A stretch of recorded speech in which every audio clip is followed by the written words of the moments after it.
This podcast is part of the Podcast Arcade Network.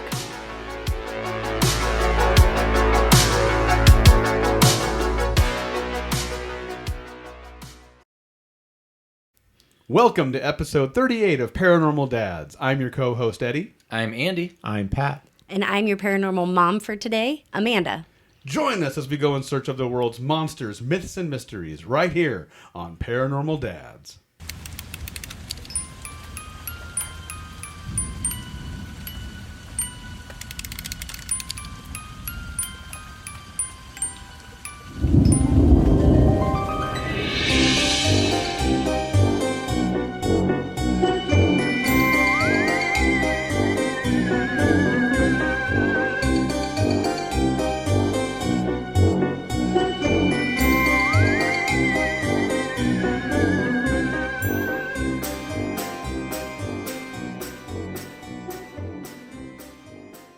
So here we are, everybody. Oh man, it's been a clip. It's the three amigos plus one today.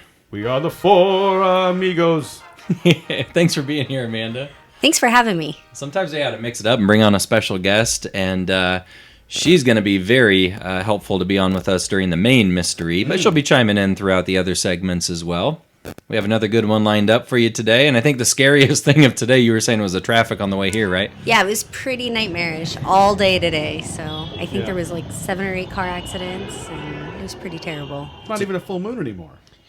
Yeah, which was Friday the 13th, was the full moon. Crazy. Yeah, it was amazing. As a horror fan, what'd that do for you? It was my favorite day, I think, of my entire life. Yeah. We went to Vala's Pumpkin Patch. It's like Christmas and Easter all wrapped up It into was one. the greatest. Stayed up and watched scary movies all night. So great. So fun. Yeah, like Andy said, we got a good one going here, and I think, right now we're going to start off with recent sightings. Huh? Recent sightings.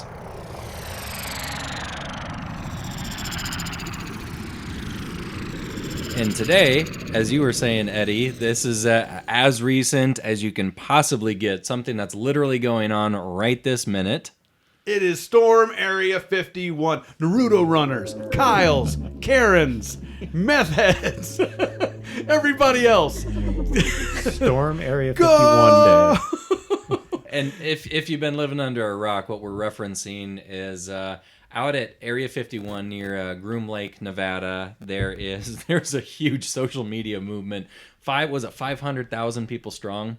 Well, yeah, I mean, for the Facebook group, I think overall it was like 2 million said they were going to go. Holy smokes. But like several thousand showed up to this thing. And people really went out there and, wearing tinfoil hats and alien costumes. There's a music festival and, it's all fun and games until somebody from the base, 6'5" G.I. Joe guy dressed in camo comes down with fully automatic weapons if someone puts their toe over that line. Yeah. And somebody did. And then, unfortunately for the county sheriff, it sounds like he was the appointed one to go out there and start making the first arrest. I heard of 2 different people who were arrested.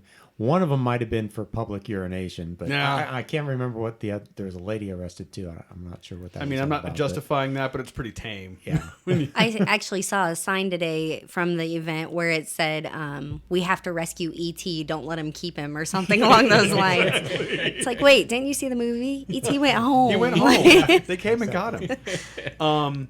It was, what I saw too was that it was actually a legitimate music festival. And that was kind of the fun little social media kind of like grassroots campaign was like, we're going to go Storm Area 51. But it was actually like that. I think they called it like Alien Stock or something like that, where it's an actual like music festival.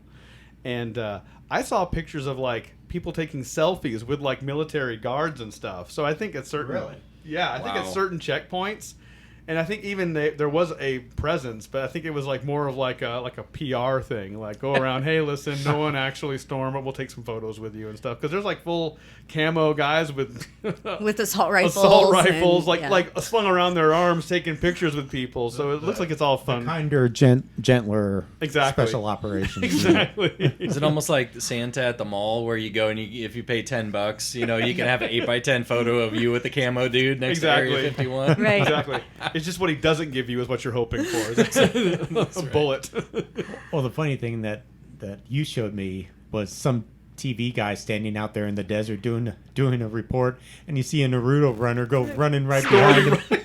I saw that today too. Yeah. That was awesome. It was great. What I love is Pat, and anybody who is not on, please get on our Facebook page and follow us, because Pat shared this great article on explaining Naruto running for anybody who needed help, kind of breaking it down. Like, this is how you do it. It's funny because my son started randomly doing that, and I have no idea where he got it, but Yeah. he runs like that all the time It's now. in his veins. My son Right. had to explain it to me because I didn't know what it was. And it's kind of like that, Japanese anime kind of thing, comic booky kind of, where the arms are back and the guy's like running so fast he's like a flash. Yeah, Right. like he has like knife hands, like permanent as he's running. The funny thing is, they pointed out that Naruto borrowed this from Tom and Jerry. If you look up Tom and Jerry, really? look at Tom running, and his arms are straight back as he's running, and it's kind of a funny, like, oh my gosh, I think that they borrowed it from Tom and Jerry, so it might actually be Tom running. Well, they're going to have to be that fast if they want to get inside of Area 51, grab the spacecraft or ET and get out before they can get arrested. They're going to have to be quick. Right, before bullets start flying towards Yeah, their faces. bean bags and ULF guns that make you poop Right. your pants. But they're getting arrested for public urination. I'm thinking, well, no duh, because how many cocktails have they had leading up to this event? probably They were just a few. tailgating since 6 a.m., I'm sure. Right. You know? And I'm Exactly. sure there's so many porta potties just readily available. yeah. Oh, Naturally. man. Storm Area 51, sponsored by Miller High Life. Exactly. Sounds about right. but yeah, so for anybody who listens to the show who has gone out there or is maybe considering going, just be careful, be smart, have a good time, hydrate, don't pee in public. Hydrate's important. But yeah, It's great. And today's kind of a 2-for-1 special anyway with the recent sightings, because the other part 2 of recent sightings, I was kind of up to bat on this one, and I got kind of a humdinger lined up for you guys. So a couple days ago on my business page, which feel free to look it up if you want to, it's a psychic medium Andy Myers on Facebook, and I took a poll and I said, hey everyone, what's the creepiest thing you've ever heard a child say? oh boy. And it was just a slew of really cool comments. And what kind of caught me off guard initially was a lot of them are kind of cute and sweet. You know, I was kind of going for the creepy, darker angle here, which there are some of those, but there was also a lot of kind of ones that'll melt your heart of kids who, report playing with like a grandpa who they never met because grandpa died a couple years before the kid was born. Kids relaying messages to other family members, from their departed friends and family. So, I mean, a lot of really sweet things. Oh, wow. So, but I just kind of gathered a couple of the good ones, and I'll share them with you. And there's so many. Like I had to sift through it. Yeah. So I'll just kind of read. And creepiest things kids have said per a lot of my people who follow my page here. So I'm going to leave out the last names, but someone named Ashley wrote in and said, my son used to be in love with this graveyard by our apartment. He has to drive through it often, and one evening as we drove through it and I stopped at the exit to wait for a car to pass, my son turned to me and he was staring out the window and he says, Mom, the creepy looking one wants to come home with us. And Ashley said, tell him we don't have room. And then she pulled out of the cemetery and she said she's not a fan of driving through there anymore. And he was probably around 6, maybe 7 years old at the time. So, and a lot of other people chimed in saying that's they loved her response. Sorry, can't come home. Our house is full. We don't have a spare bedroom for the ghost. Right. My question is the creepy looking one of what? Right. Exactly. And what is his definition of creepy? How creepy are we talking here? Well, and the creepiest thing, what if he wasn't even referring to a person or a deceased person? What if it was like a thing? Yeah. You know, that thing that he Right. sees. Ooh. Marissa said, I work with 5-year-olds. During my first week, I was walking around visiting with kids, and a little boy was playing with a doll. And I asked what the doll's name was, and he looked at me and he said, Chucky. And then he walked away. That's great. I just peed a little. So Amanda, as a huge fan of horror movies, Yeah. I mean, where does Chucky rank on the all-time classics? Well, just to give you an idea, we actually dressed my less than 2-year-old son up as Chucky just a couple months ago. Put fake scars on his face and spray painted his hair orange and gave him a fake plastic knife. Walked around a convention and normal little kids get scared, people in masks. Oh no, those are the ones he wanted to talk to and wave at and play with. The regular people, he was just like, I don't care. But You got to show, Hey, man. them this Let picture. people judge. When he's older, he's going to say, you guys are the coolest parents in the whole world. right, everybody Yeah. at the convention was saying, your kid's going to either grow up to be the coolest kid ever or a psychopath. I mean, one of the two. Nah, I say coolest. Coolest kid. That's great. Let's see. Another person chimed in, Lori, and she said, for more than the last year and a half, my granddaughter says, quote, don't touch the fire. Every night she says this. And she's about 4, and she started saying it when she was about 2.5. Don't touch the fire. I don't know. It makes me wonder, is she tapping into a premonition about a future event? Is she remembering a past life where a building was on fire? Makes you wonder. Stacy, and I don't even know if we'll get through all these guys. This could almost be like a part 2 kind of deal. But another person, Stacy, chimed in saying, my daughter was about 2.5. Notice a trend here. My daughter was about 2.5, and she screamed in her playroom. And when I went in and asked what happened, she said, that man scared me. And I hesitantly asked, what man? And she pointed to the door that led to the attic, but it was bolted shut. And she said, he went in there. And also in the same house, she looked at her husband one night and said, the little kid looked at the dad and said, night, daddy. And then the kid looked at Stacy and said, night, mommy. And then she looked at the bedroom door and said, night, night, like somebody was standing there. And then she spun around and went to sleep. Good Kids, night, man. you. Yeah, I had a little cousin. Billy might have talked on it on the podcast he was on, but I had a little cousin that when she was like 2 or 3, she would refuse to go into her mom and dad's bedroom because she saw a scary man in there. And looking through a photo album, it was her grandpa that she had never met before. Oh, really? See? Yeah. Oh, man. See, that's like a parent's dream, is to have the kid that won't come to bed with mom and dad. Right. I'm not going in your room. Be like, perfect. I'm never changing rooms. It's like, thanks, Grandpa, for Right. He gives you a ghost thumbs up. On the other side, Grandpa hanging out in your room. Yeah, that's Yeah, kind I of know. creepy. Hey. That's a whole different level of Party creepy. right. So Emily wrote in, said, my dad has an EVP recording from her apartment from several years ago, and her son, who was about 2 years old at the time, was asleep in his room, and they got an audio recording of a childlike voice saying, Atticus, I'm here, come play. And Atticus is her son's name. Okay. So some spirit Crazy. was by name, called the kid by By name. name. Atticus, come here, let's play. So Whoa. could be, I mean, again, Don't- it's cute if it's a grandparent that's deceased coming to visit. Sure. Not so much cute if it's some A random random ghost. child. Some random Yeah. person. No. My goodness.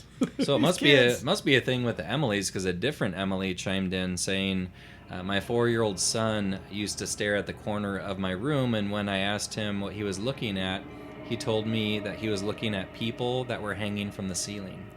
Ah. Yeah. Wow. That got dark really quick there. Right. Goes straight to a 10, 11. Broke the knob off.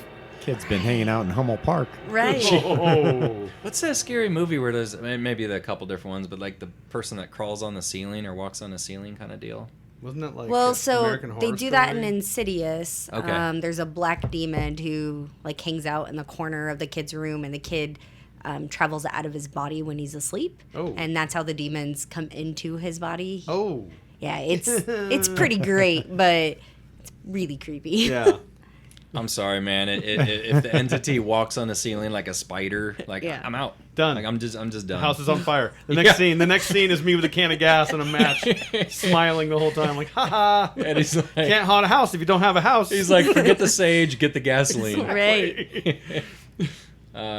Tammy said that when my nephew Bradley was 3, my sister Jennifer and I rented a townhome together, and shortly after we moved in, she was putting him to bed, and he asked who the man in the corner was.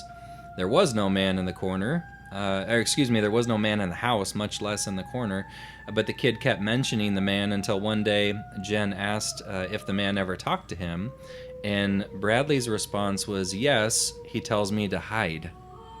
Man, they say some scary things. Dude, hide. Dude. Yeah. Yeah, I'd be hiding at a neighbor's Right. house. Yeah. Like, we're going to relocate. Yeah, and that's why we live in a different state. That's why I live on the moon. No, because then there was that one scary movie about the giant spider demon things that lived on the moon. I know. Yeah, it Nowhere was a safe. Academy Award-winning film that I'm thinking of. Right. by I'm the way. sure. Spider Demons on the Moon. Spider demons on the moon. Oscar-winning film. Made by the same people as Snakes on a Plane. Sick of all these dang spiders on the moon. So, quick story about Snakes on the Plane. They played it on TV and they did an edited version. And he says these monkey fighting snakes on this Monday to Friday plane. Yes.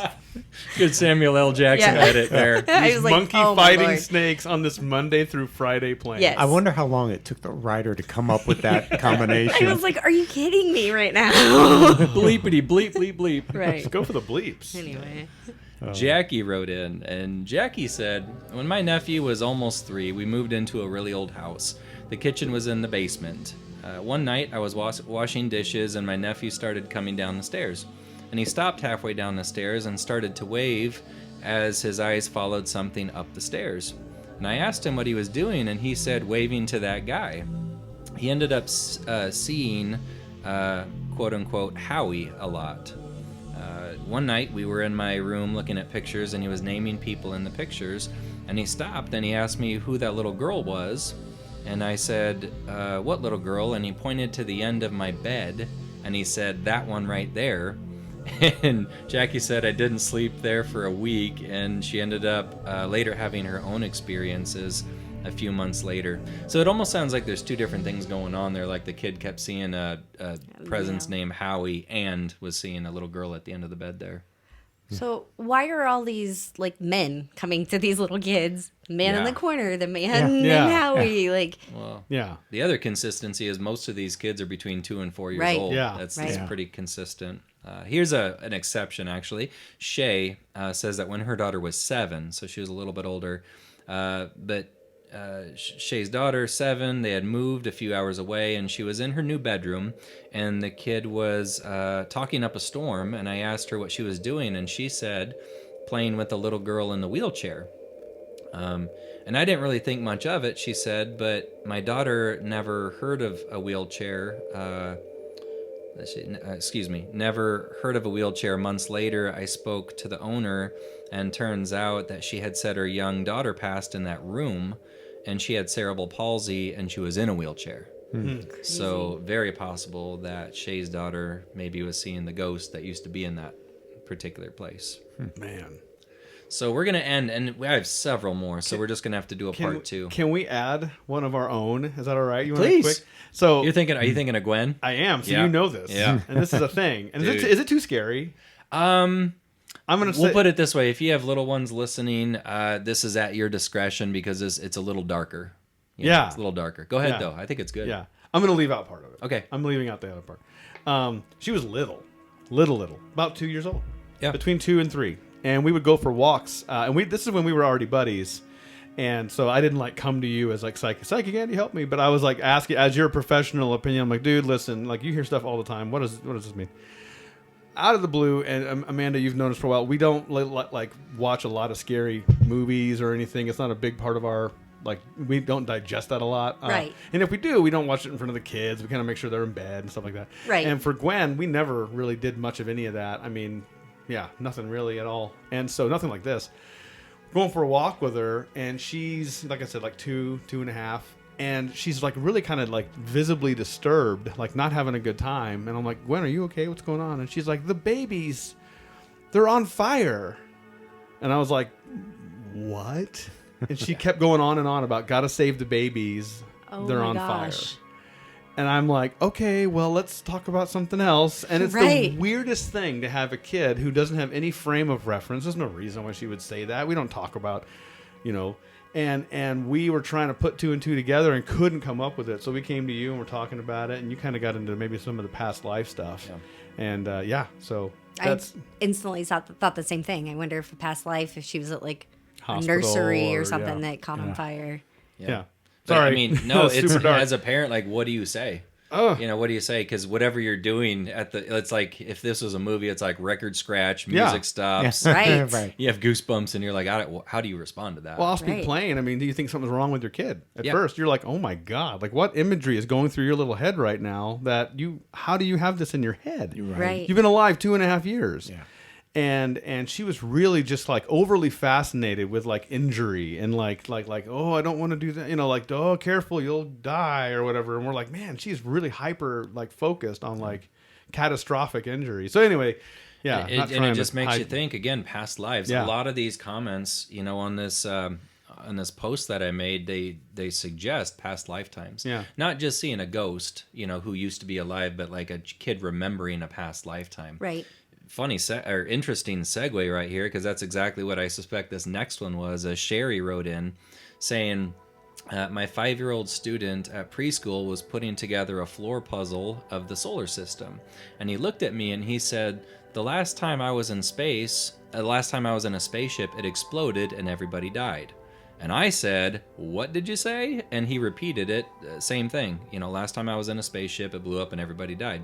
And then he just went back to working on the puzzle as if nothing had happened. And Sherry said that she wonders if he was remembering the Challenger explosion. Right. Yeah. So that reminds me of a story I heard, and I'll make it quick, and I don't remember all the details, but I watched a story about a little boy who remembers far too many memories about the Titanic. Like he remembers exact spots where things were, and he was watching the movie, and he could have been more than 6 or 7. And he's like, Mom, that's not right. And she's like, what are you talking about? He's like, those are in the wrong spot. That's not how it was. And like he has a weird obsession with the Titanic now, but he like remembers and with doing some research, and he knew a name, and he gave his parents' name, and like she did a bunch of research, and somebody on the ship died that had that exact same name that he gave. And Wow. she's like, it had to have been a past life, and it had to have been him. Like there's no way that it could have been anything different. Statistical probability. You can't yank that name out of thin air. Right, the name, and then knowing the exact placement of Placement the of items boiler on the ship. rooms and things like that on the ship. She's like, nobody would have known that unless they were there or study the blueprints, and he was Right. way too little. Yeah, of them 3-year-olds to don't stand study up. blueprints. Right.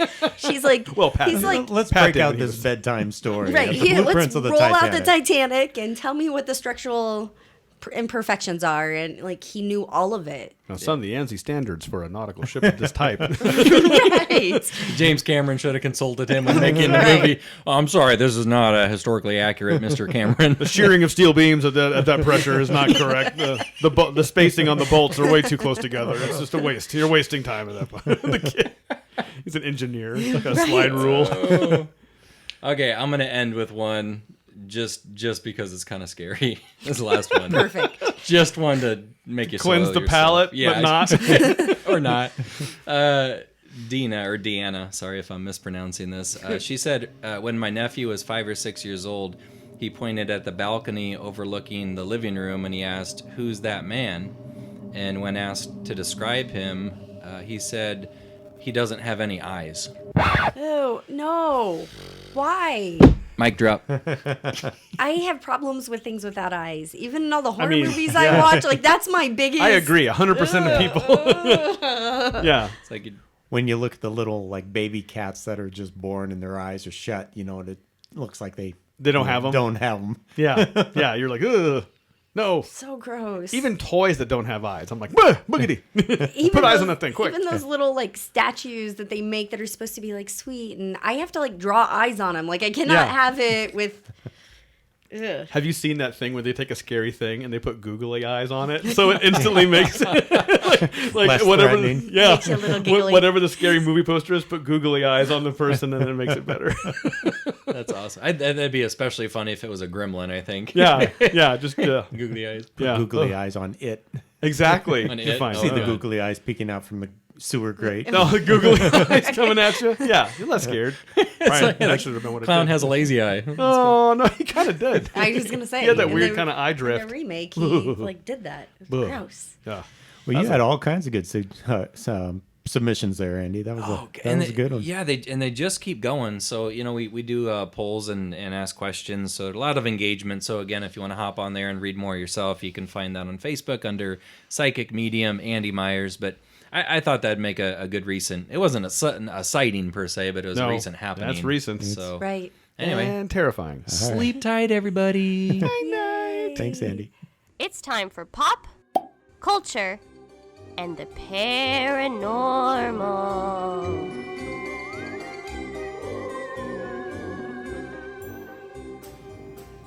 So we had a good weekend last weekend. We did. Everybody loaded up into the cryptid bus, and we rolled out to Grand Island, Nebraska, for this, what we're going to be talking about in a little bit. Yeah. But, we always joke about the cryptid bus, and that's like a dream of ours. You know, it's actually a real bus that we came across when we went to the Ozarks on our Bigfoot expedition. Yep. We found this old school bus, a big old green school bus out in the middle of the field. Beautiful forest green bus that just reeked of adventure. Yeah. We wanted to Sounds amazing. resurrect it. It's full of cobwebs, but Spiders. Eddie took the opportunity to get some pictures taken on it. So I was thinking, what are some of the most popular or famous paranormal, or maybe not so much paranormal, but monster, myth, and mystery vehicles that are out there? This is So legitimately Dude, get on the cryptid right, bus. yeah. This is a good. Pat wouldn't share with us what today's pop segment was because he was really excited about it. This is a good one, dude. Yeah, and of course the first thing that comes to mind, you gotta go Scooby-Doo Yeah. in the Mystery Machine. Right? Yes. That'd be such a cool van to have. I mean, yeah. Could you imagine how bad that van would smell, though? with Shaggy and Scooby in the Right. back. You have a dog and a stoner that All doesn't the- shower. Right. Eats all the dog food. Scooby snacks all over the place. All the perfume from Daphne. I imagine Although you have it Fred too, smelled- his ascot probably smells Right. like Axe body spray. That's good. So apparently the the Mystery Machine, that belonged to Fred. It was his van. Sure, of course. As lore goes. But yeah, it was usually Fred and Daphne and Thelma and Shaggy and Scooby all kind of rolled around and did their mystery investigations and Yeah. whatnot. But there were the physical appearance, it was kind of like a medium blue van with like a horizontal green stripe, and then those big old flowers Had painted flowers on the side. back. Yeah. That's what I love. and then a cool font that says Mystery Machine written on the side. Yep. Had all kinds of cool features on it. The back was filled with, and it's funny how people kind of do research into, they watch a bunch of Scooby-Doo Start breaking episodes down and breaking down what they technical see. specifications. So, freeze frame. And so they got various equipment, ladder, lanterns, ropes. There's a bench running longwise, can be stored in the rear of the van. Also, let's see, in the back you can fit a table and chairs, plus the walls are lined with computer equipment. Yes. So this is what, early 70s probably? Exactly. I wonder, It's all dot matrix Yeah. printers and card readers. exactly. Back then, the computers were the size of a mystery yeah, machine. yeah, you Right. probably couldn't fit it in that Those van. floppy disks the size of laser discs. You're like, let's get this in here. There's a large antenna on the roof, probably for their CB or whatever. Sure, it's their ham radio. The walls are lined with kitchen cabinets that probably have all kinds of other equipment in. So, but it went through a couple of different modifications. There's one, it was a little more angular, kind of edgy looking on the sides, whereas the main, the one most people know, it's kind of rounded. Rounded and kind of. It's like a 1960s era panel van. Didn't it have those looking like bubble windows too in the back? Wasn't that the kind of the thing too? It had like those Let's see. those submarine looking. Oh, kind of like portals. Yeah. Yeah. Not in this picture that Okay. I'm looking at here, but yeah, that's totally a '70s thing that you would see on vans. You could put your head like out of the maybe car, like but still smoky in the- looking Right. windows, right? Exactly. It's like dark brown. And some of the newer versions of it, there was one episode where the van actually played like a character in the show.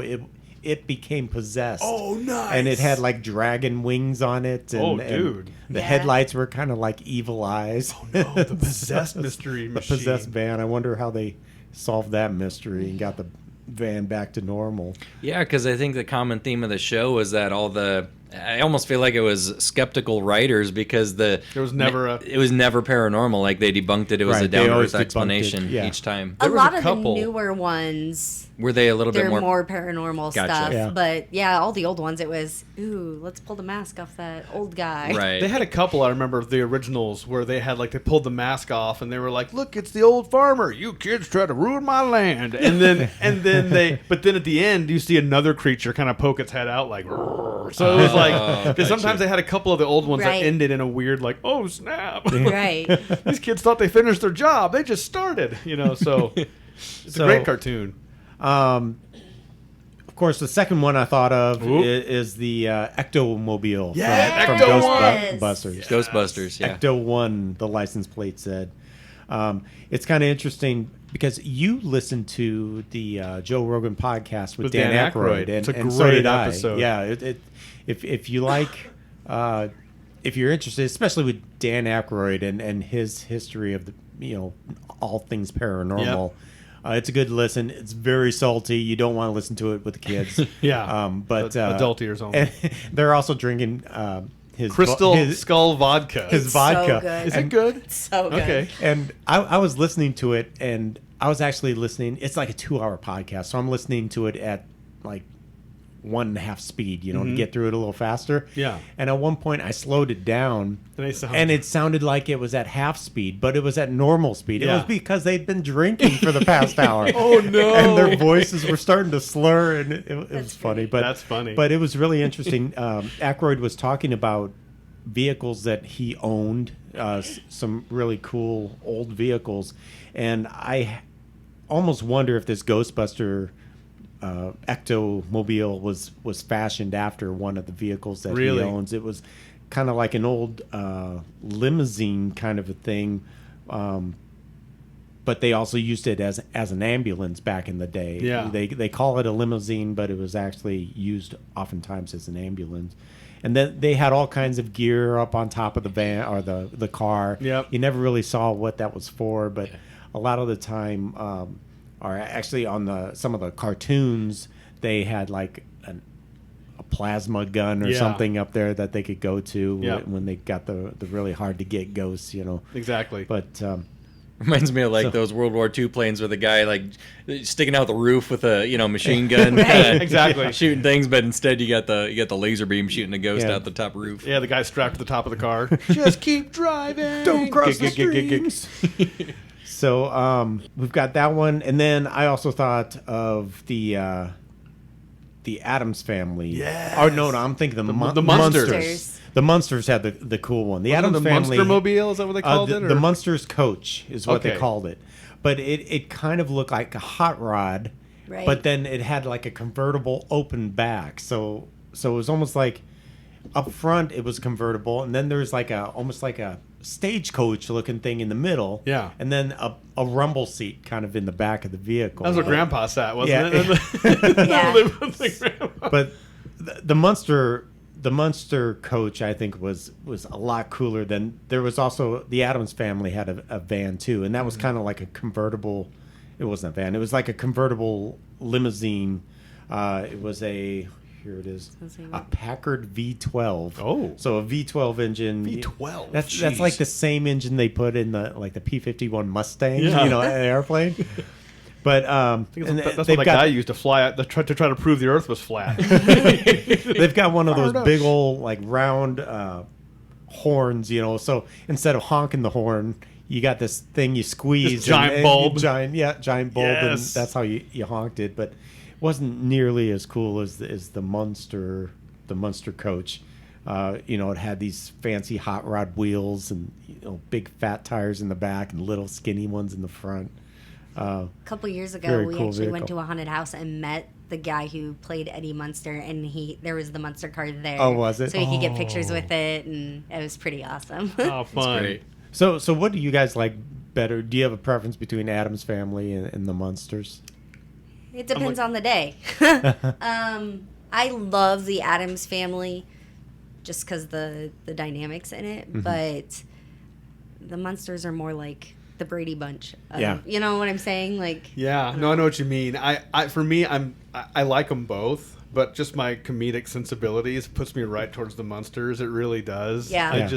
I laugh. I legit still laugh at that show. Oh, yeah. And it's like it's a good job at writing. I mean, it's a good testament to that. But it's a funny, sweet show, and even still it's teaching things with the whole like you know. It's just so funny. You got Frankenstein walking around out in public, and Yeah. people just treat him like he's this normal Joe. You know? Yeah, I love I it. mean, the Every cousin now and that then. lives with him that's just a normal blonde-haired girl Yeah, that right, lives right, with all these yeah. monsters is Yeah. pretty great. Yeah, and they think she's not attractive. Right. Isn't that the whole What point? is Yeah. wrong with her? Yeah. She's so weird. Right, but they're all sweet to her still. Like, Right. it's actually a really when you watch that show in the context, and this is where like the writing of the times was so smart. Like they're making social commentary about like monsters and people that are vastly different than you, Right. and Right. yet it was really wickedly smart. But it's so good. But yeah, I love the monsters. It's totally Yeah, right. monsters are fun. The grandpa's hilarious. I'm sorry.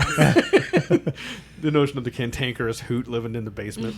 Cantankerous word of the day. Cantankers. But How about you, Go Andy? go ahead. I can't really weigh in because I'm not too familiar with the Munsters. Never watched too much of it. But yeah. It's But great. was there any more vehicles on that list, Pat? That's all I Dude, could come up with. that's- You know, it I was love just it. kind of a last minute thing I came up with. I'm trying to think if there's any other, even like I was thinking, is there a boat? Is there an airplane or something? Kind of similar. I couldn't think of anything, but Well, I'd like to add one to the list. My Toyota Rav4. I mean, it's my own little in my imagination. It's my mystery machine, There and I you got go. a little Bigfoot sticker on Yep. the back window, and That's great. yeah. I was thinking about getting a vanity plate someday, like Cryptid One or Squatchy Yeah. or Squatchy. UFO Nut, something like that. We should all do it at the same time and just get it like, Paranormal Dad 1, 2, and 3. Oh yeah, Yeah. yeah. PD 1, 2, and 3. I can't think of any that jump out to my brain that's any different ones. So there is a ship, but it's a movie, but Ghost Ship. I mean, it's a haunted ship. I'm thinking of the Flying Dutchman. Yeah, that's Right. a haunted ship. Yeah. Ghost ship.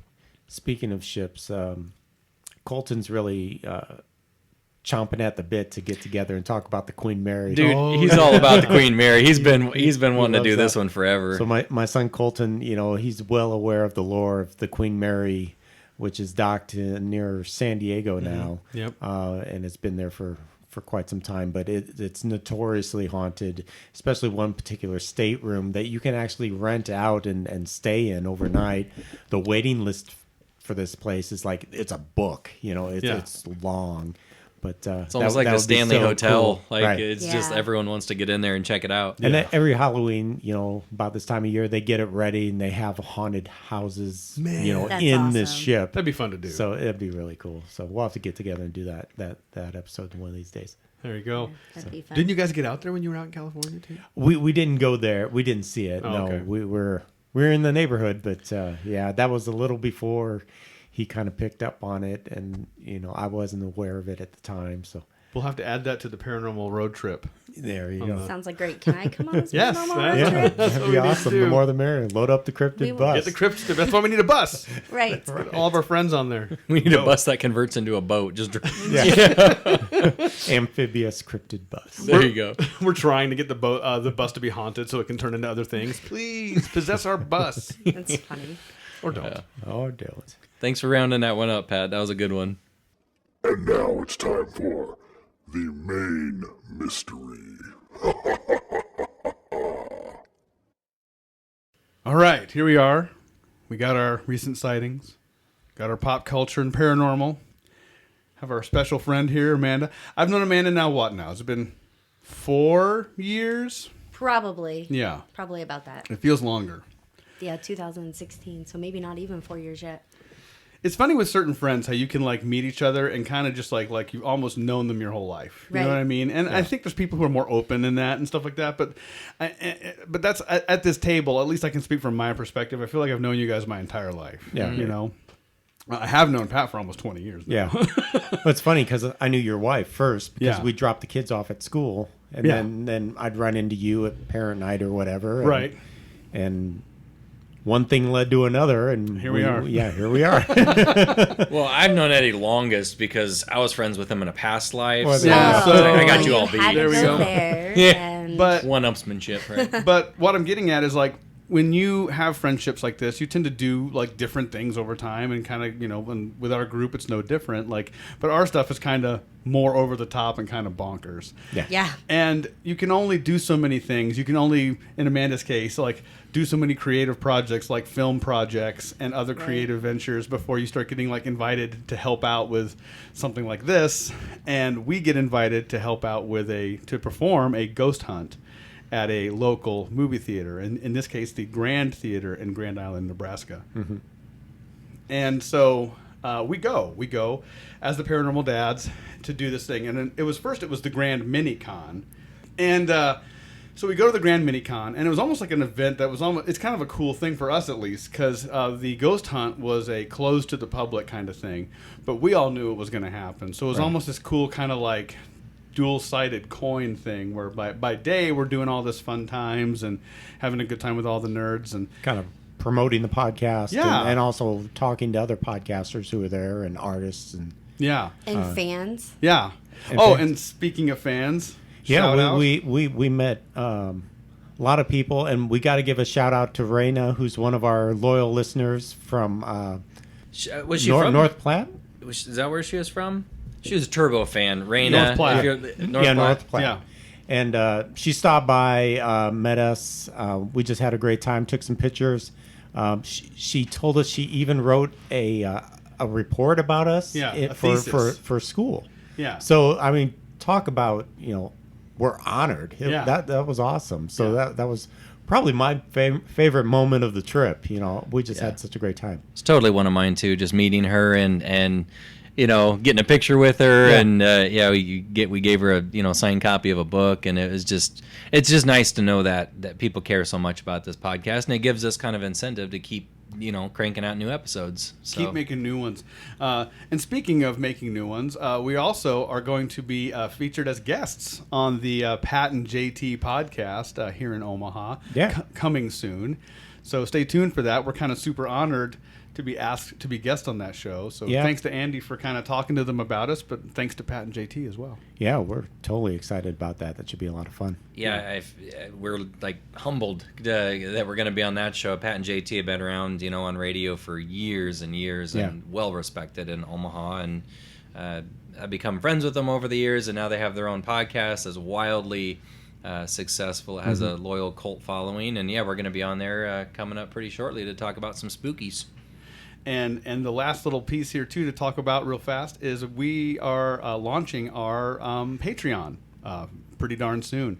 Stay tuned for updates on that, how you can join and help continue to support Paranormal Dads and join the people who already are, and look forward to, doing some more fun stuff with your support. So stay tuned for those. And there's going to have different tiers that you can join on different levels and contribute, get some fun Paranormal Dads goodies on top of all that. So stay tuned.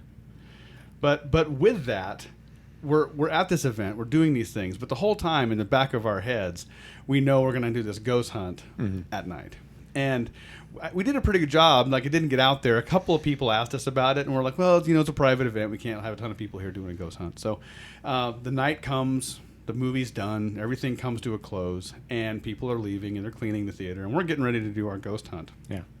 And I injected and said, hey, guys, I'll film for you, just so I could be a part of it. Yeah. Well, it dawned on us we need a camera person. Yeah. We needed a camera person anyway, so we're like all about it.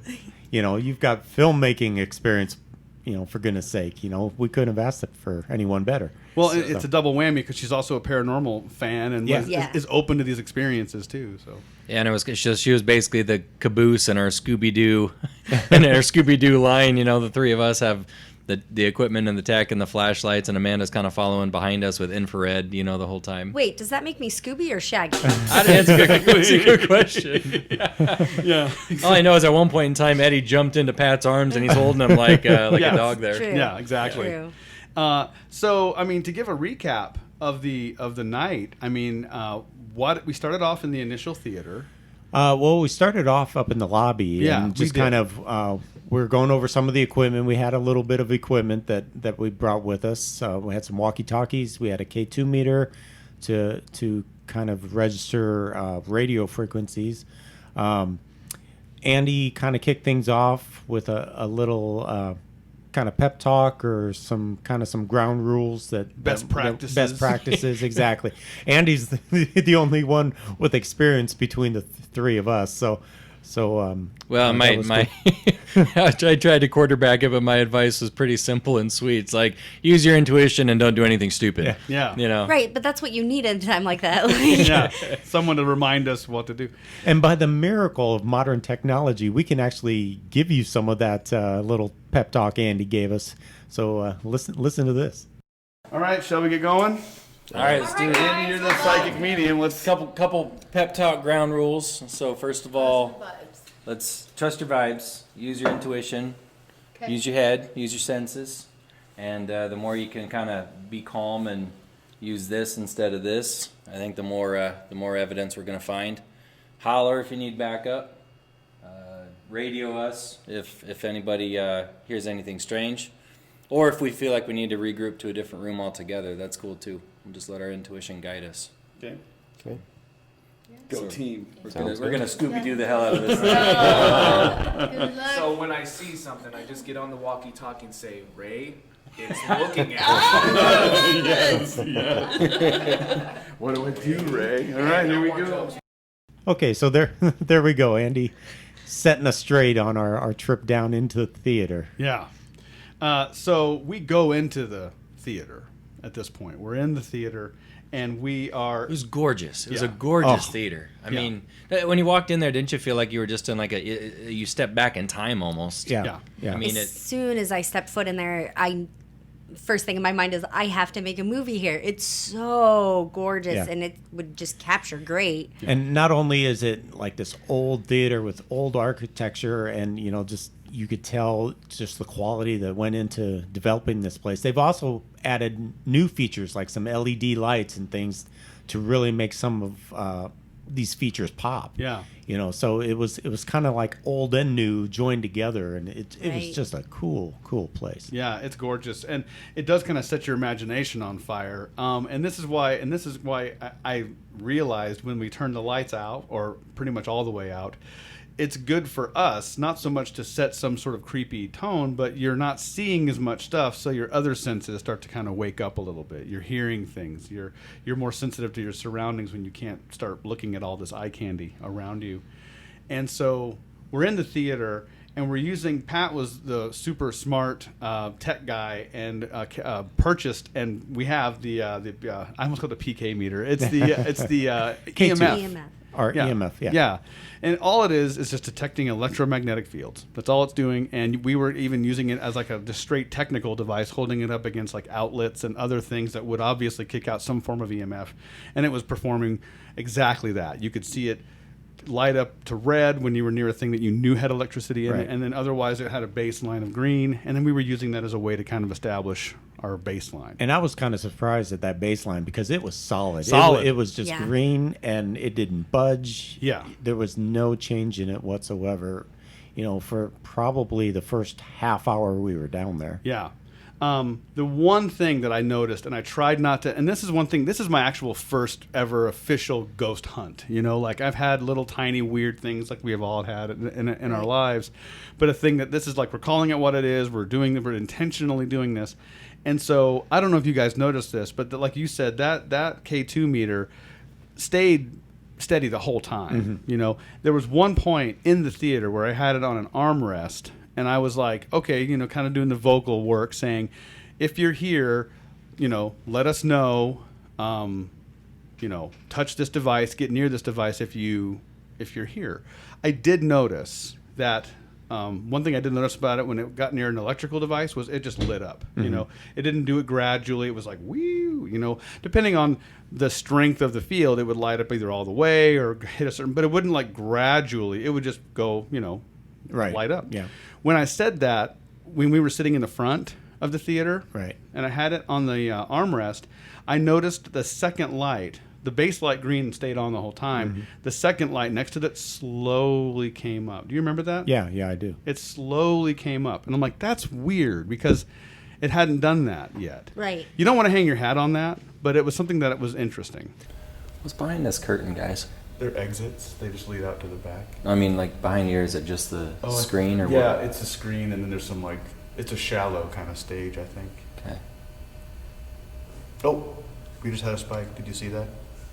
And I got it on camera, I think. This thing has stayed stable the whole time. I mean, we've had very little hiccup, only when I get it near, and it just spiked up by 3 lights. You can touch it. Touch this device right here. There. The lights came on again. Yeah, you can visit with us for as long as you like. And we were also, I mean, think about it. We're sitting in a theater, and we're just you've got it resting on an armrest. There's really no electrical running around the area where we're Nothing is sitting. changing around Yeah. me. Right. So that part I found interesting, and that happened almost simultaneous to Andy and I starting to feel like we were being observed off to stage left, or right when you're watching a theater. To our right, we felt like there was at least eyeballs looking at us. That's what I was thinking. Like, Yeah, there was a presence there. You know, and not necessarily you could see anything out of the corner of your eye per se, but it was almost like a feeling of being watched, or you know, your attention kept getting drawn to that area over there behind the curtain. Yeah. The interesting thing about that theater too is when we were just sitting there a few times, just being quiet and listening and just kind of taking in the moment, and that place was so dang quiet. Yeah. It was just, you know, you could tell. I don't know if it was just because it was treated for sound for the as a movie theater or what, but it was just dead silent. Yeah. Yeah. Yeah. Sure. There wasn't even like, I don't think there was any environmental sounds. There wasn't any AC, nothing, you know. So at that point, we decided to move out to like follow that like feeling, and we went off to the side of that room, which led us down to an equipment room. Mm-hmm. The woman accompanying us, Kim, I believe her name was, she didn't want to. She wanted to tell us stuff, but we told her to hold off. We didn't want her to kind of like taint our like opinions of what we were getting. Right. And so we kind of followed it down to this room, and then I don't feel like we felt a whole lot going on in that area. The K2 wasn't really doing much. I think like emotionally, Amanda, you didn't really. I just felt stuck, but I think that's because it was a tiny room and it was kind of underground. So I think my mind was more playing tricks that almost claustrophobic feeling, but I didn't really feel much of anything other than that. It was at this point we decided to move into the office. Well, Yeah. I kind of want to back up just a tiny bit yeah. and just catch everyone up to speed that kind of when you went into like the underbelly of this theater, it was like a labyrinth of rooms and nooks and crannies and crawl spaces. And it's like each room and into another room. And I remember the first time I went down there with you, I was like, how big is this place? Yeah. You know, because it just never ended. And, you know, it's kind of cobwebs everywhere. And there's, you know, the smell to it, and it's, you know, it just kind of gave you the willies a little bit, and it never really felt malicious or anything like that, but it just the ambiance made you take pause and like, okay, you know, you're not in Kansas anymore kind of deal. Yeah. So, but yeah, then we went into the office. But then you right? go into the office, and that's like almost the complete opposite, because it was almost like walking into a museum. Yeah. This room was right out of 1955. Yeah. The way they had it set up. And, Yeah. and I don't know if they have just never changed it since, you know, was it Wally? Wally. The gentleman who used to run the theater. Yeah. You know, worked out of that office for years. Yeah. And It kind of had that like wood paneling on all yeah, the walls. Yeah, I and mean, this looked like something out of the 50s, and even right down to the phone sitting on the desk. Mm-hmm. Gotta love this phone, dude. This awesome. this heavy coltan. Dude, I bet you that was actually the phone he used to make calls. You hear me? You're fired. Never mind, you're hired again. You're fired anyway. Sorry. Not being disrespectful, just having some fun. I imagine he'd have a good sense of humor. Yeah, you'd have to. have to, right? I mean, when your job is fun, even if it becomes a little bit tedious, it's still fun. Yeah. You know. You know, it's the end result of owning a place like this is to bring joy into people's lives. Yeah. Was that something that you enjoyed? Was the fun that people would experience here and how that connected people? I'm looking at these books. These are cool. The Yearbook of Motion Pictures, 1964. Yeah. You know, it was an old rotary dial phone, Yep. and I'm talking an old phone, like from 1950, 1960. Yeah. The books on the shelves were they're basically like movie catalogs from 1955. And there was even like, wasn't it like a Rolodex or like his own old phone book kind of deal? And it had like handwritten notes of, you know, in Wally's handwriting, like in the old phone book kind of deal. Probably the people he contacts to make deals to get movies into the theater. It was very cool. Oh, there was those hastily taken side notes that you would do on a book like that. I mean, you know, he had old phone pencil. numbers. You know, of local people that probably he did business with. And from my understanding, that was his office, and they just kind of like made sure that they preserved it no matter what, because I think he used that office up until he died. I mean, I don't think I think that sucker was in use until he was done at the theater. But yeah, it was kind of a cool place though, because like Andy said, you know, a lot of it was just kind of, it looked like storage space, you know, in a big kind of industrial type building. And then you walk into this quiet little office. Eddie sat at in the office chair at the head of the desk. And then Andy and I sat across the table from him. And it was just, again, you just sit there and listen, and it was just dead silent in that place. It's at this point, we did some interactions again. Nothing on the K2. Not doing anything, really nothing. I don't remember. And so the baseline's holding, like it's green, green, green. And so we decide, well, you decide, Pat, to do. I figure, well, I might as well, why don't you guys get out of here and I'll just sit here by myself. Yeah. We had already been asking questions, talking to Wally and or any other spirits who may or may not be there. You know, just trying to get something. Yeah. And so we decided, okay, we're going to move everybody out of here. Amanda set up her camera across the desk for me. I was still sitting kind of like in the visitor's chair. Well, it was your camera, right? The night vision. Yeah. And it was completely dark in that office, wasn't it? And so pitch black. We set up the camera. You guys all went upstairs, and I'm going to chime in real quick. Yeah. So when I set up the camera right before I walked out, I double checked and made sure that the tape was still good and we still had plenty of time, and that the battery was still good, and it was at 57% when I set it up and walked away from it. And how long would you say I was down there? It was only 3.5 minutes. 3.5 minutes. Yeah, right? I was going to say 5. It was not long at all. So, you know, I'm sitting there, I'm listening, I'm not hearing anything. Just kind of waiting for something to happen. And then I look across from me at the camera, and the red light is flashing on the camera. And I'm thinking, oh, we're almost out of tape. Yeah. We're already out of tape. So, you know, like the cool guy that I think I am, I called back to home base on the walkie-talkies. It was pretty great. Yeah. we all had our call signs. Papa Delta to base camp, over. Big Harry 1. Roger that to Papa Delta. Go ahead. I think I'm going to cut my isolation session short. Looks like the video camera is running out of tape, over. Copy that.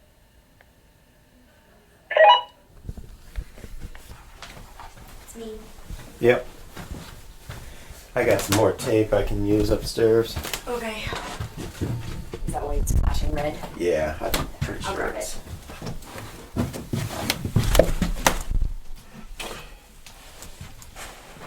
We have 5 minutes left on tape. Oh no, it's the battery. Oh, it's the battery? So the battery had 57 minutes when I set it down here. And now it's dead. Is that right? Yes. Really? Yes. Dead serious. That's kind of weird. Yeah. It's real weird. And I was kind of shocked by that because, you know, like she said, it was 53% when she left.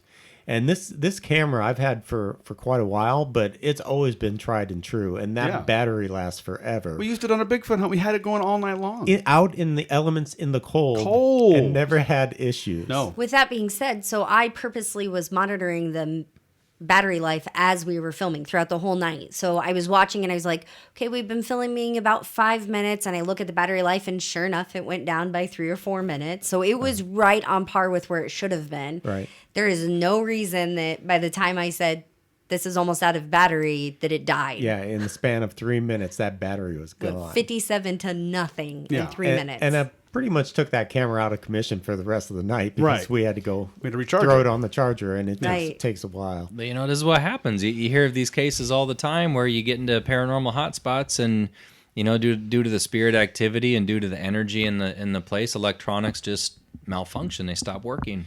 And from my inexperience, it's like later on I find out, well, when your stuff starts malfunctioning, that's when you need to start paying attention. Yeah. And to me, I'm like, well, this isn't working. Let's just get out of here. Well, and that's what, and it's so funny when you look at the night, when you have the whole experience for the whole, and you can see the pattern of events and how things are happening, it's like there's a narrative there.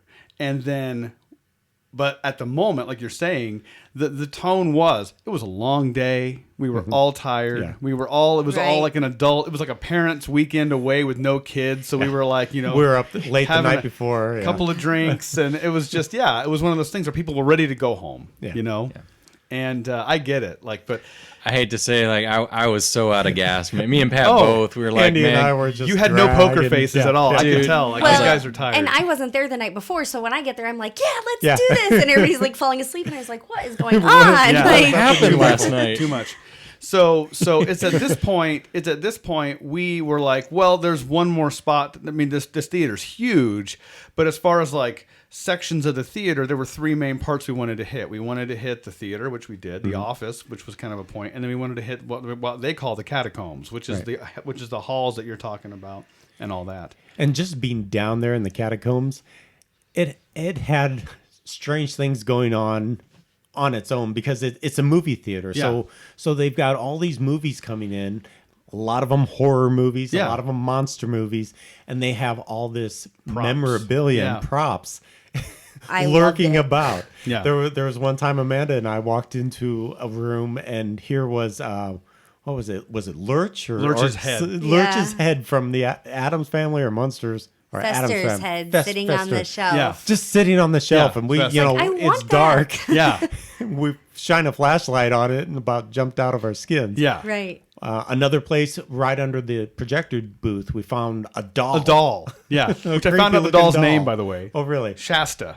Nice. Like the soda? Like the soda. Yeah. Well, Shasta Mountain, California, isn't that a good UFO place? It is. Yeah. Yeah, Shasta Mountain, Mount Shasta. Yeah. Yeah. So, the catacombs is already, it sounds creepy. It's Right. this dusty, crusty, old, never been updated hallway. And it's full of, some cool and some creepy looking stuff. So the ambiance is already there. there. You're kind of, and so as a paranormal investigator, which is what we were at that point, we kind of have to separate ourselves from all that and go, okay, this is just posters. We can't get caught up in this. So we start doing the K2 readings again. And this thing, I mean, I like that device because once again, we had some computer equipment and it was giving us a reading. We had some conduit, some electrical conduit, giving us a nice, reading. Otherwise, green. No weird pockets of activity. Right. Andy, you go into this poster room that people are feeling like there's like eyeballs on them when they go in there. And what was that like? Because you went in there. I did, and it was almost like I was transported back in time because it's almost like floor to ceiling rolled up posters that are stacks upon stacks. It's almost like from the floor to the ceiling, and it almost reminded me of like the galley of an old boat. I could picture those being like treasure maps, and and it was a pretty tight space. It was pretty confined, but I went in there. It's all dusty, and they had reported a lot of kind of feelings or activities or sightings, shadow figures in there or whatnot. And I went in there, kind of stood for a few minutes, and I don't know. It's you have to try to separate intuition from your human brain just kind of messing with you. And it looked creepy. Intuitively, I didn't feel anything that gave me enough reason to stay in there for longer than a couple minutes.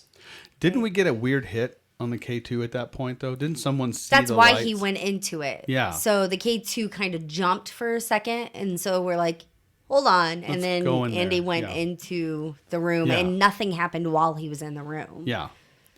And so I don't have experience doing these hunts, but the whole time I'm kind of pulling the same move that I did on our Bigfoot hunt, where I'm trying to kind of shut my brain off and just kind of listen and listen on a way that I'm kind of like internally kind of listening, like what's going on here? What's the vibe? What do we do next? So in the catacombs, this sounds like it's almost made to be like, it's almost like a movie Right. to say this. It's almost crazy.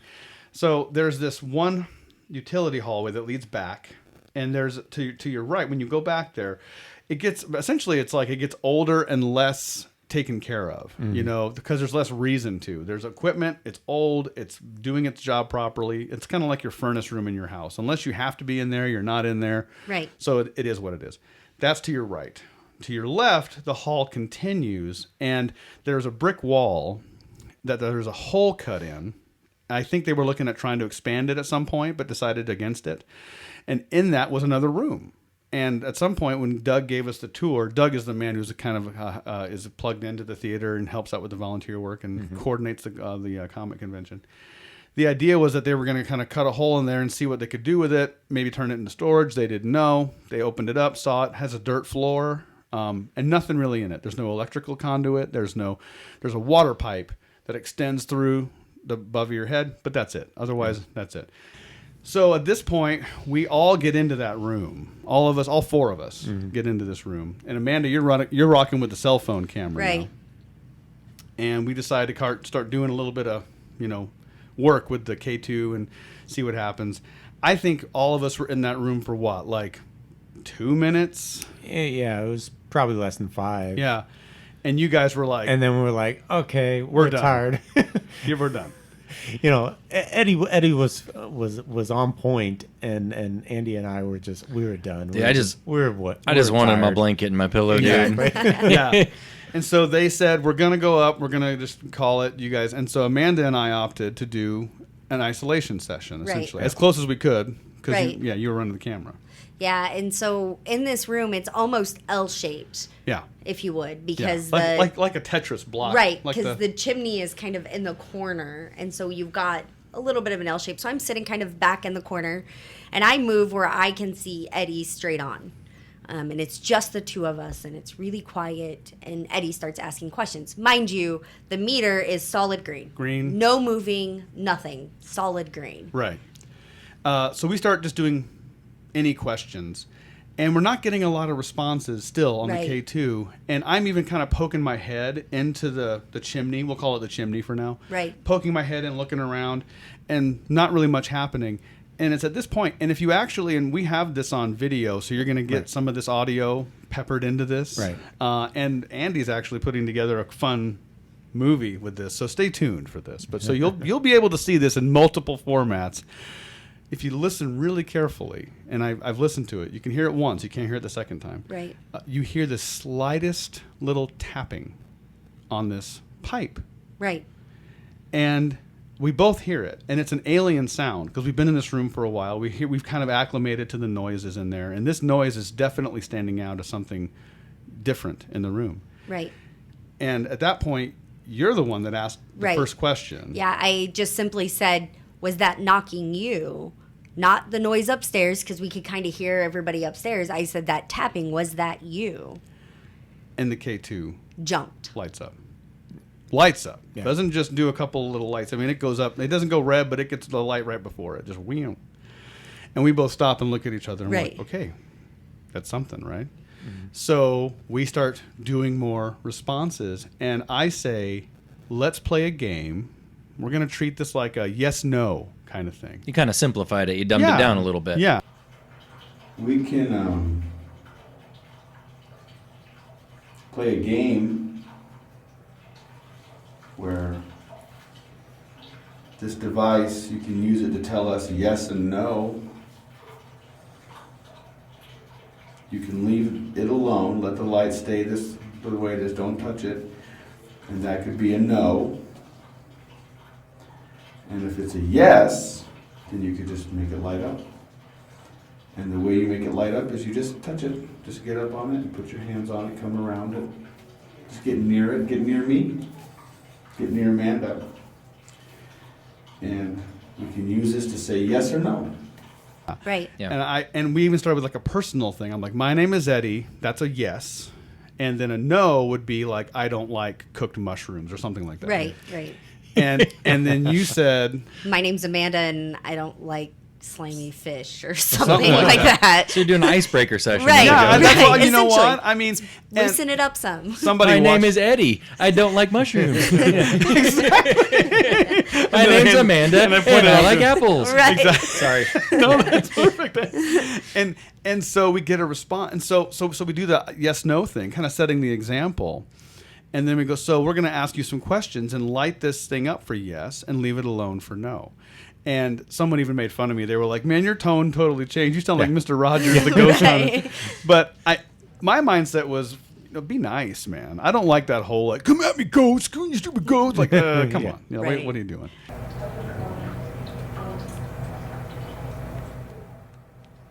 We hear something other than talking. We hear a little bit of kind of clicking. Is that you? It lit up. I just saw that. So light means yes. Light means yes. Yes. So that is you making that noise. Yes. Can you do it again for us?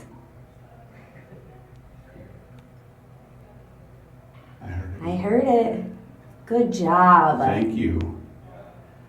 Yes. Yes. It's a lot of yeses. So, thank you for responding to us. Do you like that we're asking you questions? Yes. Yes, okay. We can ask a few more if you'd like. Yes, yes. We can ask you a few more if you'd like. Yes, okay. And so we start doing yes no stuff, and we start getting responses. It starts responding immediately. Yeah. Do you like us being in the theater? Yes. Yes. Lights up. And the cool thing about this is that we weren't waiting like 2 minutes for it to light up. It would light up within a second or two of me Right. asking the It question. was almost some like it was intuitive. Right. to In Yeah. some what you were scenarios, it saying. started lighting up before Eddie was even finished asking. The timing was everything. And the thing to point out was I hadn't moved the K2 more than outside of a pocket like this. And in Right. some cases, I was just holding it steady in a spot that minutes before it was, Nothing was green happening. the whole time. Right. No reason for anything like that to have happened. And so we're getting these intelligent responses. Yes, no, At one point, it started going bonkers. It was just like lighting up. And I'm like, what's happening? And then at one point I said, like, what did I Eddie say? actually said, okay, that's a lot of yeses. Yeah. Let's do this. Can we make it stop for a minute? And then it just stopped. And it stopped instantly. right on cue. As soon as he said that, it just went solid green again and stopped lighting Back to up. baseline. Yeah. You're saying yes a whole lot, huh? Yeah, you are. Well, let's calm down the yeses for a little bit. Let's take a little break. Oh, thank you for that. Thank you. I really appreciate that. Yeah. So then at this point, the guys upstairs start getting a little louder. We Right. A little start raucous. hearing them a little bit more in the basement. Yeah, we can hear them, and all the responses stop at that point. We're not getting really anything anymore, and I'm like, okay, well, we're still here, we're still listening, and that voice in my head, I'm more like, I think, and I keep saying she, but Right. My impression as we were having this interaction was that this was a female energy or whatever, moved into the chimney, and so I put the K2 in the chimney. And I say basically, like, we know they're loud up there. I was kind of visibly annoyed. I was like, Right. come on, Base guys. camp was having a good time. Yeah. Right. Base camp was getting And- tired too. And I was like, I know they're loud, but we are still listening. Amanda and I are still here. And I Right. go, but if you want us to go, I get it. And of course, I'm stupidly wordy. I don't shut up. And, Right. and I'm still talking. And as I'm talking, we hear a audible, whispered, very breathy yes sound. Legitimately, as he says, I get it. You hear this yes. We're still listening. I know those people up there are loud, but we're listening.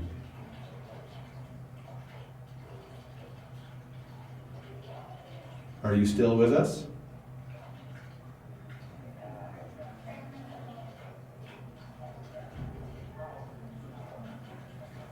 You don't have to go back in here. You can come back out. It's okay. And we'll leave you alone if you want that too. I get it. Sometimes we change it. All right. Well, we can go. Yep, I think we're done. Thank We'll you be for done now. all of your answers. Now, when you play the audio, you have to kind of listen to it because I am talking, and this sound happens on top of my voice. And the part that gets me, if you listen super intent, and you have to kind of cup your ears over your headphones or whatever, but if you listen to the sound, you can almost hear the S sound I get. Like, people could easily go, hey, that could be. Listen for the Y sound though, because you can hear it. There's a definitive yeah to it, and that doesn't happen like around normal stuff. You don't have to go back in here. You can come back out. It's okay. And we'll leave you alone if you want that too. I get it. Sometimes we change it. All right. Well, we can go. Beyond the word. This is where you can't really capture this in audio, and this is where it's so frustrating because you guys weren't there. And I'm not like mad at you, like, you weren't there. Why weren't you there? But what got me, and I mean, this is one of those, and I'm glad we had this, Amanda. Oh yeah, me too. Because like, it's one of those things that when like we heard this word, and that word came from a specific spot from that chimney. It came. If I work as a surveyor, like that's my job. I've had that job for 25 years. My job is to measure distances. Like, and I know it's hard to gauge with sound. That chimney's not big. It's not a big space. If I was just to guess or just guesstimate how loud or how not loud, but how like sharp that sound was, that was less than 3 feet away from right on the opposite side of your arm. Yeah.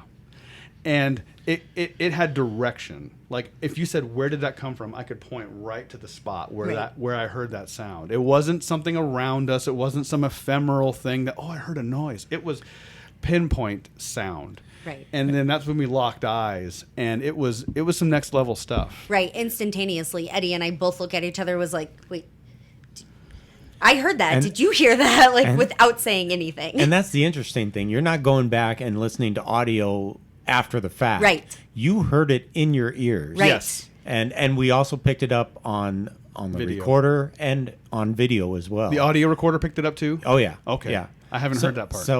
So it's but you guys are hearing this right in the room audibly. Right. Yeah. So then right after that I was like, okay, we're leaving. I'm going to we stop recording now. That was one of my favorite moments because it reminded me of Chevy Chase in Vacation when they pull into St. Louis and they get lost, right?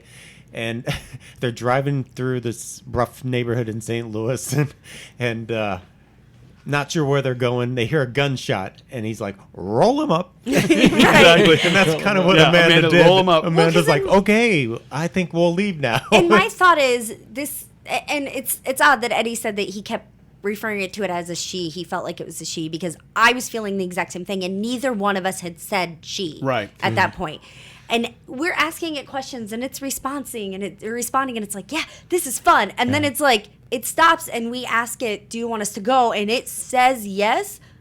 I'm gone. Like, that's enough. And it was, go. I can tell it was out of respect, I think. Right. Yeah. Right. It was respect. I mean, it was a little, fear is a strong word. I think it was just really, really, really shock. Right. I was in shock. And when Eddie came up the stairs, I mean, from that session, we didn't even know what was going on necessarily yet, and you didn't, pun intended, you looked like you had seen a ghost. Eddie, absolutely. You guys have known me a while, so yeah. He was absolutely speechless, and he was like, "Would you like something happened?" Or I need like, a second. Yeah, you're freaked. Yeah, and you walked away from us. Yeah, you just went off on your own and kind of grounded yourself a little. As we were coming up the stairs, Eddie said, "Did you get that on camera?" And I was like, "Oh God, I don't even know. I might have gotten that on camera." Yeah. So for a couple of amateurs, someone who's never done it, what I loved about what we did was I didn't even tell you. We didn't tell each other what we heard. Right. I said, "Did you hear that?" Right. And you said, "I heard an answer to your question," or something like that. And I'm like, "She didn't. This isn't me polluting your mind with I heard the word yes. Is that what you heard? You know?" Right. And we're doing that now. I get it. But when you retell the story, you have to be able to kind of relay some information. But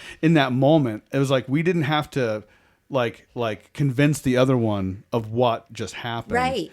And then as we're leaving, we're addressing, did you get that? I think so. Like there was this understanding of what we both experienced without breaking down what we experienced. So then Eddie's explaining it to the group at base camp, and I'm standing in a corner with my phone against my ear listening to it because I didn't have headphones at the time. We recorded it on my phone. There's not a great audio system.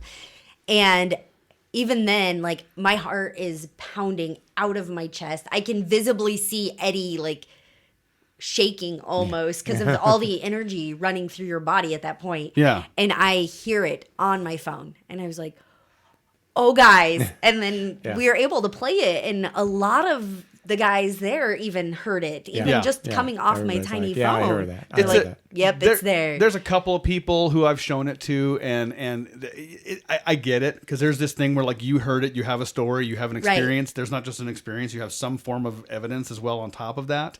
But other people sometimes don't hear it, right? You know, and they're not listening to the thing; they're hearing me talk, and so they hear some weird background sound. Oh, is that it? You know, and so it is a little frustrating on some part because it's like, guys, I was legit there, like and there were people upstairs being loud, and you can hear them through.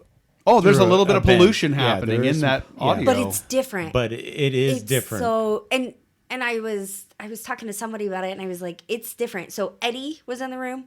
I was in the room.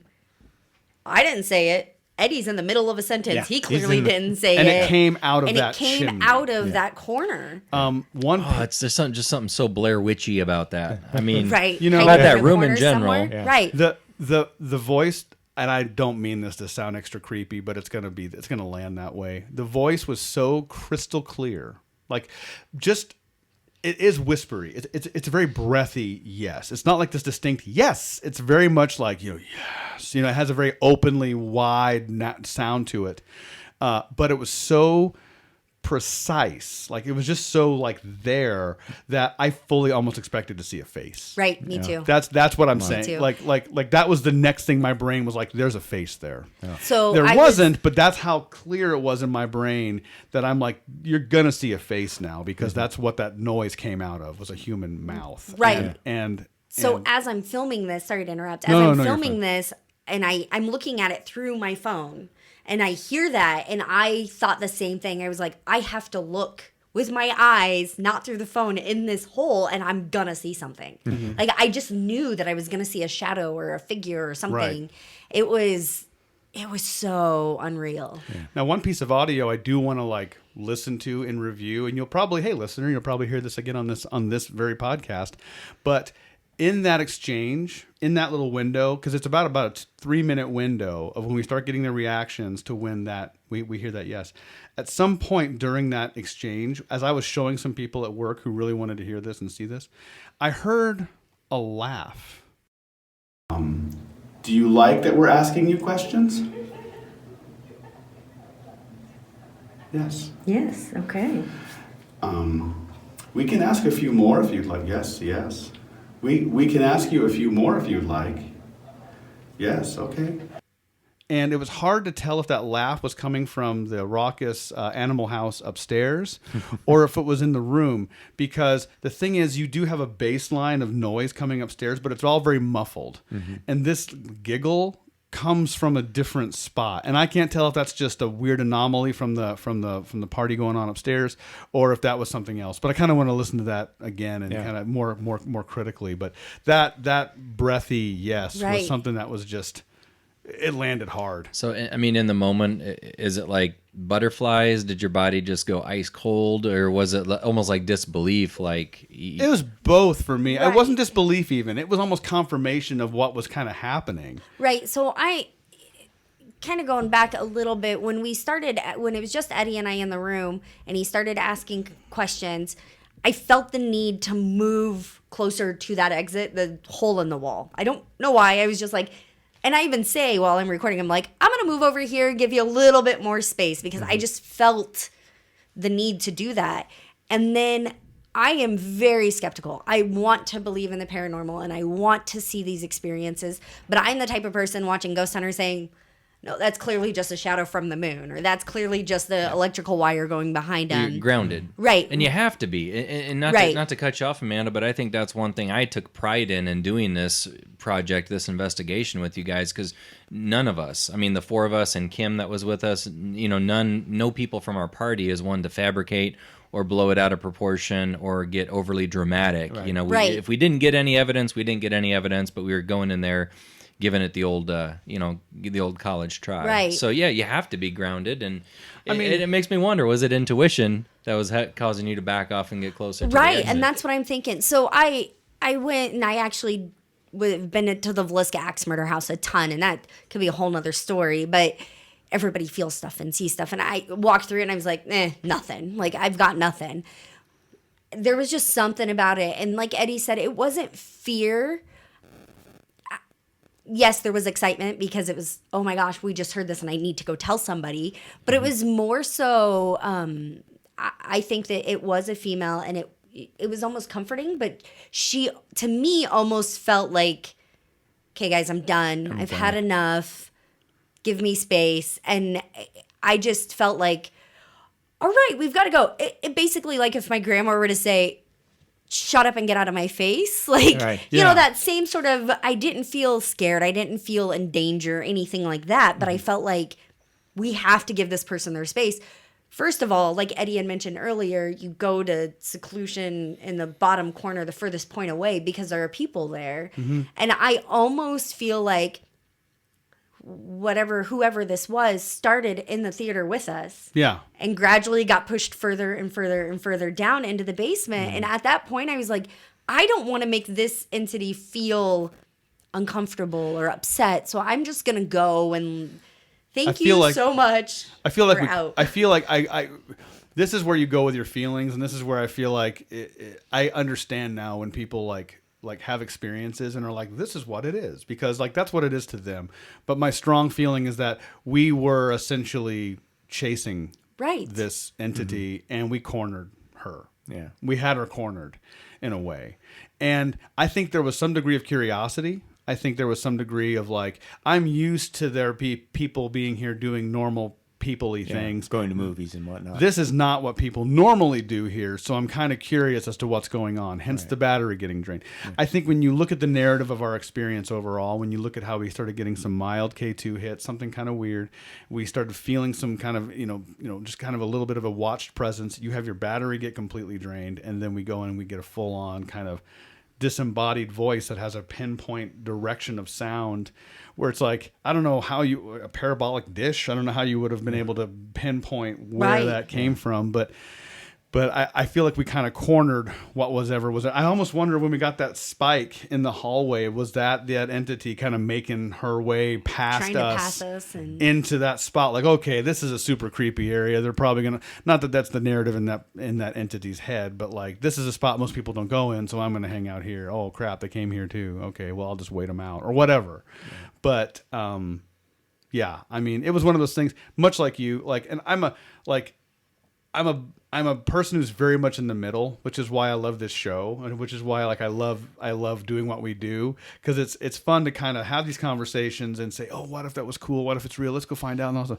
But then you have a legitimate, for you, experience that you're like, I have nothing to say this didn't happen, and so it kind of does definitely change. It changed me a little bit. I honestly, like, I didn't walk away scared, like you're saying. I'm eager to go back, honestly. Yeah. Right. I feel like now that we've made contact, I think that we can actually, there's some sort of trust level there on some level. Well, didn't you say you got some reports of other things going on after we left that night? So yeah, as a follow-up, so we got reached out to by some of the volunteers, specifically, and I'll probably avoid names for now until we actually get clearance on usage of names, but two people who work as volunteers there. One is a fairly prominent volunteer there, and they both have said since we left, there's been some more activity since we've been there. Voices, things being moved. So we stirred it up. We stirred the pot. We stirred something up a little bit. Wasn't there even growling? Someone had mentioned a growl, and what I say, that's next level, guys. But what I say is this: I didn't feel intimidated or scared. Right, but if my fear with any sort of interaction is if it's this sweet old lady who just loved the theater, and that's kind of the vibe I felt. Did we make her angry by poking and poking and poking, and now she's the old lady, get off my lawn? Yeah. Like, oh, I get it. That's kind of my thought. And I feel like, I think it would be nice to go back a second time. Speaking of that, why? What was that? Something just fell off the shelf or jumped off the shelf. I'll have to look and see what that was. Oh, my goodness. Yeah. I mean, I have a bunch of stuff in here, but that's pretty... That was kind of random. Okay. Well, maybe was that a sign we should go back? Right. Or should not? Knock a Funko off the shelf if we're not supposed to go back. Right. Dude, if something off that shelf falls now, I'm going to be freaked out. Exactly. I'm looking at all this stuff. But it could be a sign we need to wrap this one up. That might be a sign. This is going to go down in the record books. It's, I think, one of our longest episodes. Yes. Sorry, it's my fault, guys. It is. No, but yeah, with all that, we had a great trip out to Grand Island, and like you said, it'd be awesome to be able to go back and explore that place some more. Yeah, yeah. I'm down. Yeah, we'll have to stay tuned for updates on when we go back. And I think maybe on the big screen, once we get this documentary made and completed, maybe we can have a viewing at the theater of the investigation that took place in the theater. Yeah. That would be awesome. And no base camp at the theater. No base camp. No base camp. Yeah. Sorry.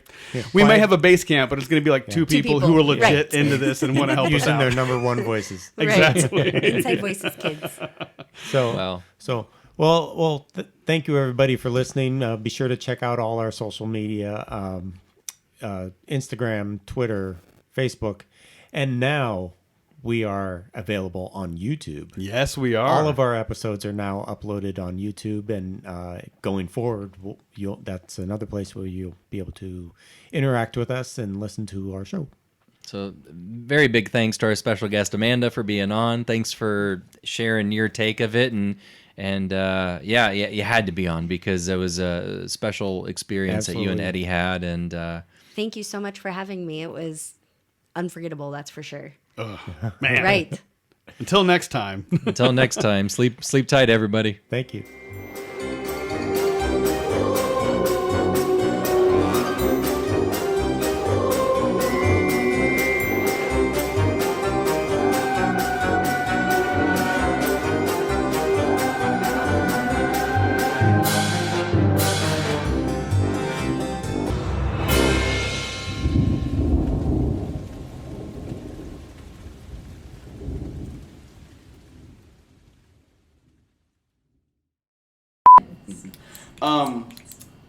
So call signs. You wanted to be what? I wanted to be Nighthawk. Nighthawk it is. What's your call sign? That's so cheesy. Nessie one. I'll go with Papa Delta, Paranormal Dad. Papa Delta, Nighthawk, and I'm gonna be.